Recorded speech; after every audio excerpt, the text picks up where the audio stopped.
Hello, I am Zenzale. Welcome to my channel, Zen Aesthetic. If you are new here, thank you so much for clicking on my video. And if you are a returning subscriber, thanks so much for returning to my channel. In this video, I am going to talk about the 6 latest Middle Eastern fragrances that I have added to my collection. And I'm going to start with the least favorite of mine. I don't hate any of these fragrances, but I'm going to start with the least favorite to the most favorite. 6 in all, as I mentioned. If you want to know what these fragrances are and a little bit about each one and how I feel about them, keep on watching. So I'm not going to say too much about the notes of these fragrances. I'm going to put the notes up here from Fragrantica, probably up in the corner somewhere. I do like the packaging for this, by the way. I love the bottle. I love the ornate design on the front. I do not like this top, though. I think that it was kind of a waste of the materials. As you could see from when I was just showing it in B-roll, this falls right off because it's not very stable. But let's move on to the actual fragrance itself. I think this has fruit notes in the top. It has, I think it has vanilla, amber, jasmine, maybe.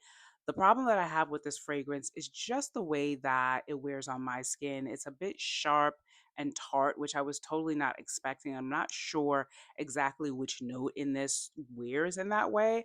I'm guessing that it's something with the fruity notes at the top. That's the only thing that I can really imagine because all of the other notes in this fragrance seem pretty tame. I do think it's a nicely blended fragrance. None of the notes really stand out very much, but all in all, like just accumulatively as a fragrance, it's mostly like watery, sort of like oriental, Middle Easterny kind of a fragrance that is nice, but a little too sharp and balsamic for my taste. So I'm not sure how long this is going to stay in my collection. I might do a giveaway. I might put it on my Mercari.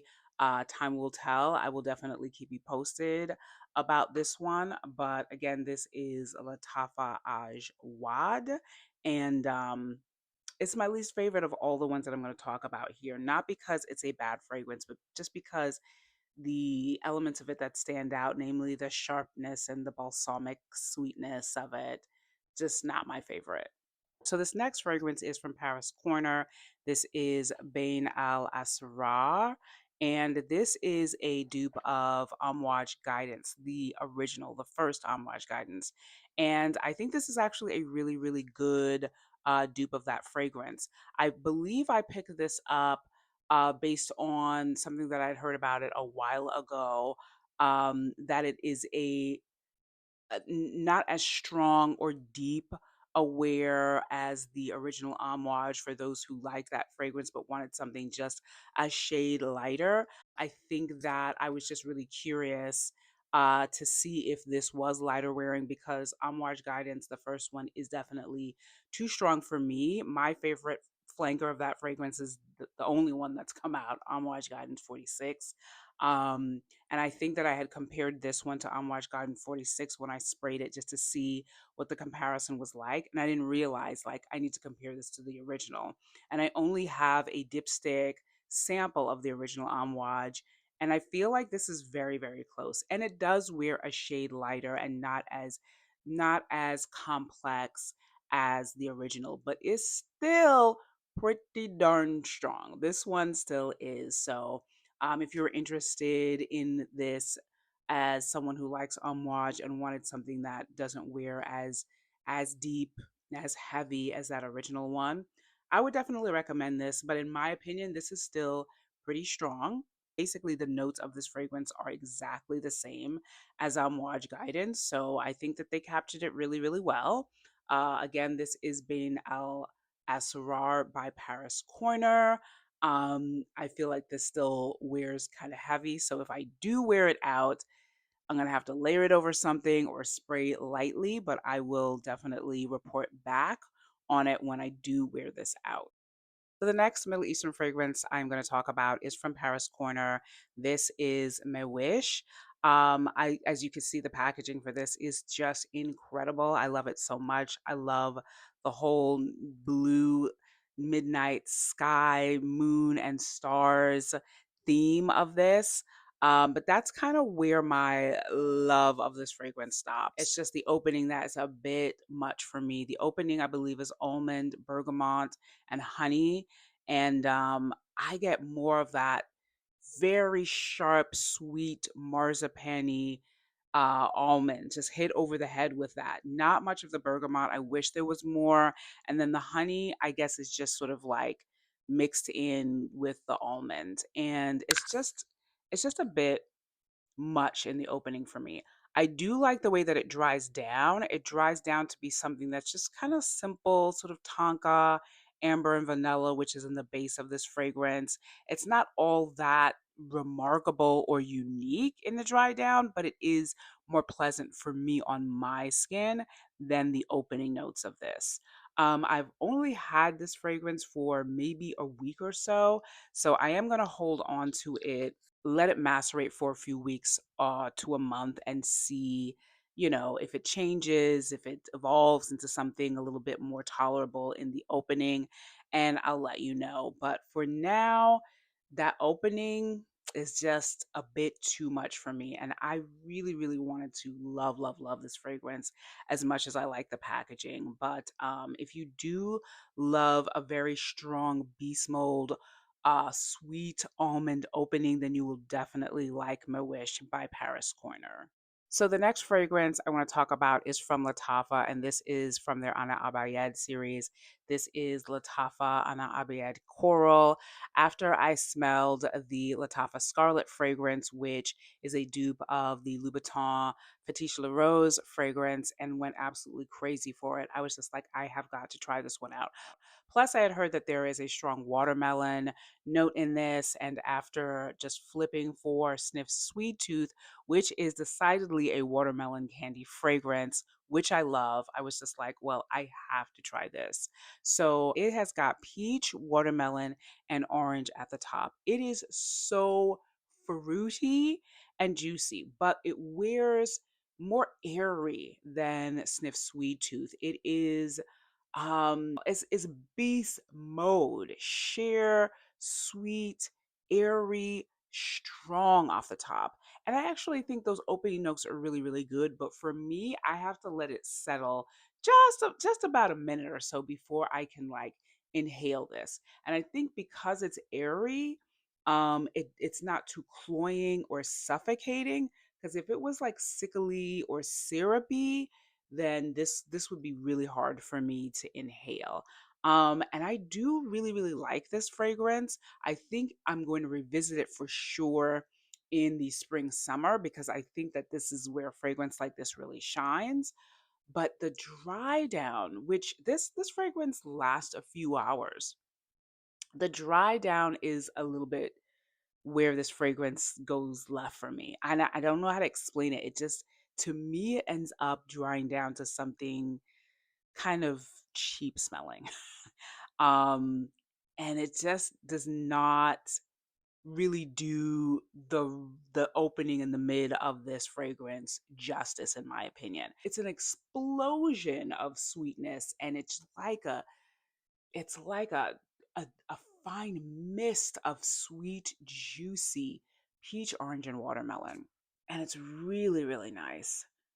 It could border on something headache inducing, but it doesn't manage to do that for me. In the way that Peach Delulu was for me, I kind of was fearful of that with this fragrance, but it doesn't go to that place. It doesn't remain at that intense level that Peach Delulu did for me. It does kind of like disseminate and, stretch out. And just if you like orange, peach, and watermelon, just that is what you're getting in the opening of this. It does dry down into the mid notes, which I can't remember off the top of my head. Like I said, I'll have the notes up here somewhere or over here somewhere. Um, but this is one to revisit in the summertime.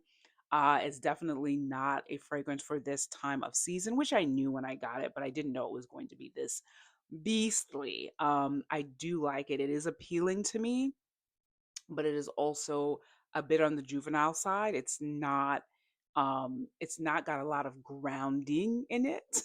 It's not like there's a woodiness in this that gives it a center. It kind of stays in a fruity, candy-like place for quite some time before, like I said, it dries down to something which, to my nose, smells a little cheap.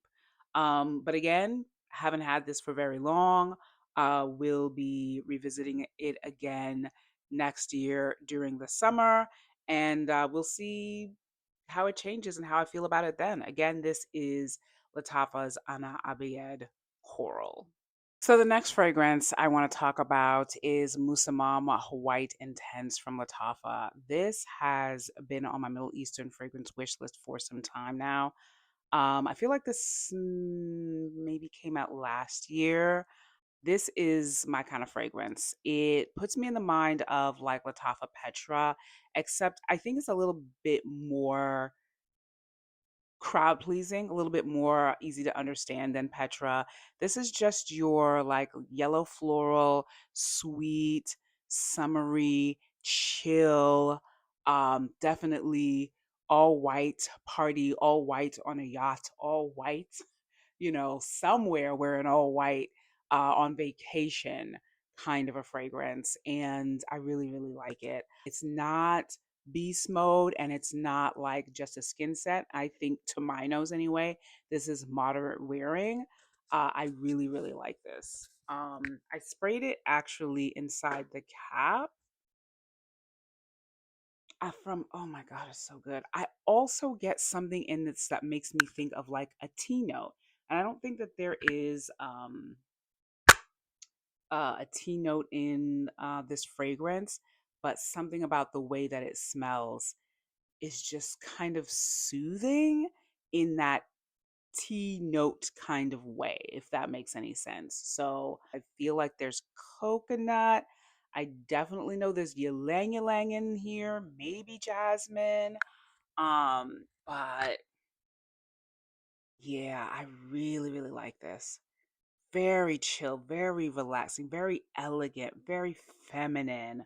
Not super, super mature, I wouldn't say that, but definitely a grown and sexy kind of chill, all white in the summer vibe. This could even work in the spring, but I really do think that this is a fragrance that shines best in the summertime. So I definitely love this. Love this at first sniff. Shantae She Stays, Lattafa Musamam White. So the sixth and last fragrance that I want to talk about is Lattafa Teriaq Intense. Now, I never smelled the original one, and I remember there were polarizing responses and reviews of that fragrance. But this one, which was designed by Quinton Biche, the description of this, for some reason, I was just like, I have to try this. And again, this had been on my wish list for a while as well. And this is another fragrance that I love at first sniff. This is definitely not a fragrance that everyone is going to like either. I think that this is slightly polarizing as well. It's a rich, deep, dark, boozy, um, sexy scent, in my opinion. This is a unisex scent as well. I just love it. I think it is the dark plum and the saffron, which I think is in the top. It's just so good. On paper, I mean, I sprayed it on a piece of paper when I first got this. The paper still smells like teriyaki intense. It's been a couple of weeks now, and this stays on your clothes for days as well. But I don't feel, at least to me, that it is a cloying, hit you on the head type of fragrance. It flits in and out in the air. Like I've worn other fragrances since I've had this, and the Teriaq Intense that's landed on, say, like my trench coat that I've been wearing and haven't dry cleaned yet, I still smell bits of Teriaq Intense just kind of under my nose, in and out throughout the day. And I absolutely love it. I love that kind of a fragrance. And in the base are amber, tonka bean, and benzoin, which are very resinous and warm, as well as with some sort of like nutty facets in it. I just think that this is so fantastic. I can definitely see woman perhaps feeling like this is a little bit too masculine. Um, that's not my opinion. Although, like I said, I think that this is a perfectly unisex fragrance. I have worn this down since I got it. I wore it a couple of times. I love it. Like I really, really enjoy it. I do feel that it gives me a teens sort of a reminder of Angel's Share, except instead of the cognac, it's plum liquor because Angel's Share also has cinnamon, maybe some amber tonka bean and benzoin in as well. So it has kind of like a similar profile, but I think that the plum liquor takes it in a different direction. And I'm really happy about that because I'm not a huge fan of Angel Share. I rather prefer this Teriaq Intense profile or take on that than the one with the cognac. I think this is maybe my second fragrance with a note of cinnamon in it that I really, really like the way that it is done here. I will say that if you feel like these kinds of notes are too heavy for you and maybe not feminine enough, definitely probably want to stay away from this. But if you like a dark plum, saffrony, cinnamon kind of scent profile, particularly at this time of season, which I do happen to love in the cold months, I think that Teriak Intense is fantastic for right now.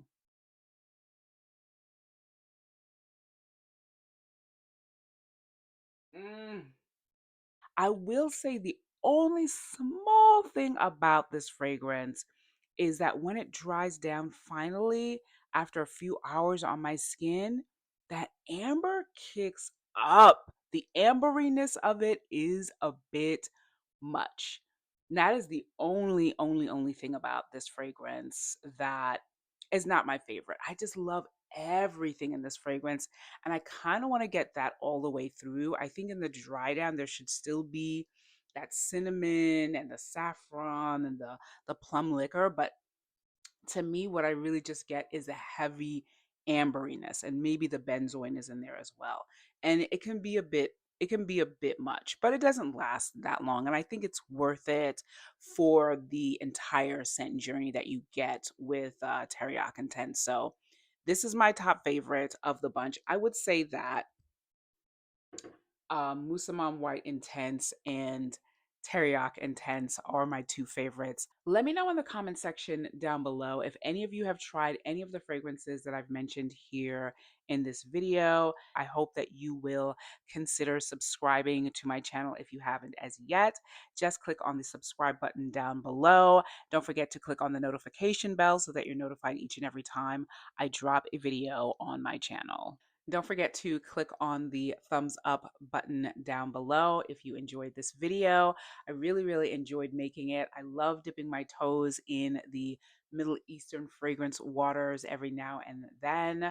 So I hope that you enjoy taking this little journey with me as well. And I look forward to seeing you in my next video soon. Bye.